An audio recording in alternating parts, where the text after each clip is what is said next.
안녕하세요. 박홍경 변호사입니다. 이번 시간에는 법률 상담 제가 어떻게 하는지 좀 설명드리도록 하겠습니다. 저희 사무실 법률 상담할 때 이 상담실이나 이런 부분도 같이 좀 올려드릴 텐데 한번 보시고요. 이 법률 상담은 제가 전화로 물어보시거나 이럴 때 간단하게 확인할 수 있는 부분 제가 좀 통화를 드리고 저희 유튜브 영상에 댓글 남겨주신다 하더라도 제가 간단하게 모두 답변 드리고 있습니다. 또 자세하게 또 이메일 남겨주시면 제가 시간 나는 대로 답변을 드리고 있고요. 그럼에도 불구하고 이미 사건이 굉장히 좀 진행 중에 있거나 혹은 또 사건이 진행될 수밖에 없는 것, 형사사건이나 민사사건이나 또 자세한 쟁점에 좀 파악이 필요하거나 그리고 무엇보다 제가 질문 드리고 싶은 부분이 많이 있거나 이럴 땐 제가 방문상담을 보내드립니다.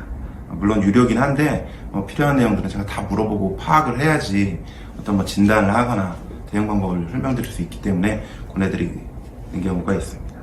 그래서 방문 상담을 하시면 저랑 직접 한 1시간 정도 얘기를 하시는 건데 제가 꼭 설명드리는 사항이 있습니다. 제일 먼저 모두 다 얘기해 주시라 라고 말씀을 드립니다. 병원 가서 아픈데 숨기나요? 다 이야기를 해줘야지 치료를 받거나 도움을 드릴 수가 있겠죠. 저희도 마찬가지입니다. 저는 쉽게 이해하시라고 사람 죽이고 왔다 라고 얘기를 해달라고 말을 해요. 그래야지 제가 도와주죠. 말을 안 해준 부분은 제가 도와드릴 수가 없어요. 그리고 또 상담드리기도 어렵겠죠. 그리고 또 상담 자체도 비밀 유지 의무가 있습니다. 변호사를 선임해서 사건을 진행하는 경우 당연히 비밀 유지 의무 있고 상담을 해도 비밀 유지 의무가 있습니다. 따라서 저한테 뭔가 얘기를 해줘야지 제가 그 비밀을 지킬 수가 있지 알지도 못하면 제가 지킬 수도 없는 거겠죠. 그러니까 편하게 다 이야기를 해달라라고 보통 말씀을 드립니다. 물론 처음 봐가지고 마음을 다 편하게 모든 걸 내려놓고 다 얘기해주는 건 쉽지가 않겠죠. 하지만 그래도 권해드립니다. 그리고 또 원점에서 저는 무죄 가능성을 검토를 합니다. 이미 잘못을 하고 왔던 경찰 조사에서 자백을 했던 심지어 법원에서 1심에서 자백을 해서 형량을 받았어요. 그리고 나서 항소하겠다라고 온 경우든 모두 원점에서 검토를 합니다. 무죄가 될 수 있는지를.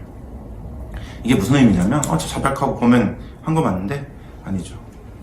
절차적인 이유나 법리적인 이유로 무죄가 될 수도 있기 때문입니다. 실제 제가 변호했던 사건들 보면은 여러 죄명들이 있겠지만 독신매체 이용 음란죄도 마찬가지고 카메라 등 이용 촬영죄도 마찬가지고 이건 당사자가 자백하거나 이런 문제가 아니라 목적이나 혹은 카메라 등 이용 촬영죄에 해당하는 그런 정도의 수위를 촬영을 했는지 이런 것들로 이제 별도로 판단될 수 있는 거기 때문에 당사자가 혐의 인정하고 자백했더라도 법리적 문제를 지적을 해서 무죄를 받는 경우도 있었습니다. 그렇기 때문에 원점에서 검토합니다. 왜냐면 선처받는 것보다는 무죄 무혐의 받는 게 더 유리할 수도 있기 때문이죠. 당연한 거죠.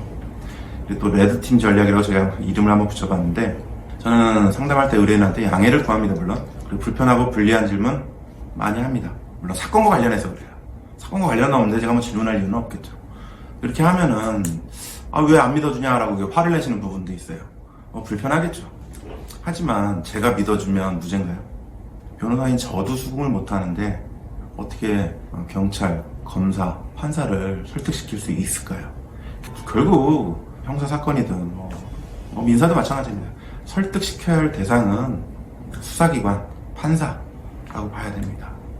그래서 저는 이게 상담을 할 때 불편하거나 이런 질문을 하는 거는 제가 경찰, 검사, 판사의 입장이 되어서 의뢰인한테 왜 그랬는지 추궁도 해보고 또 여러 가지 골고루 질문을 해보는 겁니다.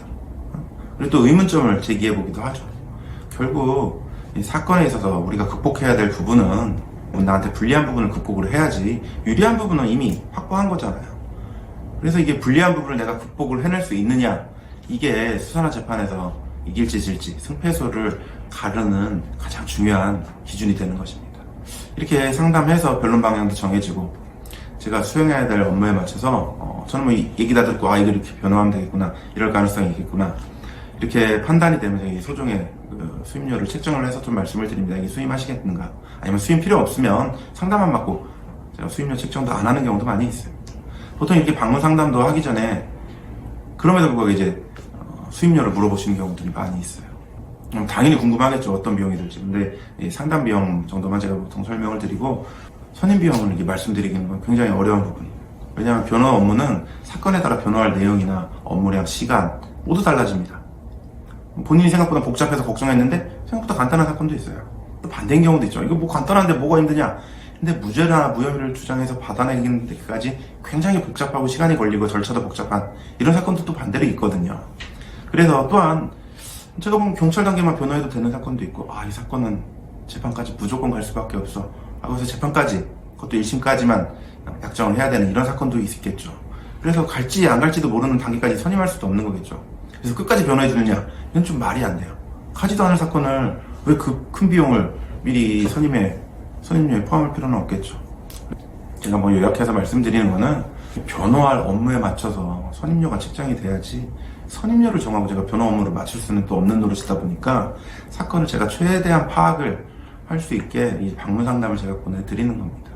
물론 뭐 이제 의뢰인 요청이나 내용에 따라서 수임료 부분은 뭐 출장 횟수나 경찰 조사 입회 횟수 이런 부분은 별도로 빼가지고 횟수로만 해서 전체 수임료를 좀 낮추는 방향으로 약정을 하기도 합니다. 물론 다양하기 때문에 이렇게 좀 제가 방문 상담하시면 어떻게 진행되는지 이 부분 좀 설명하는 영상을 제작을 했습니다.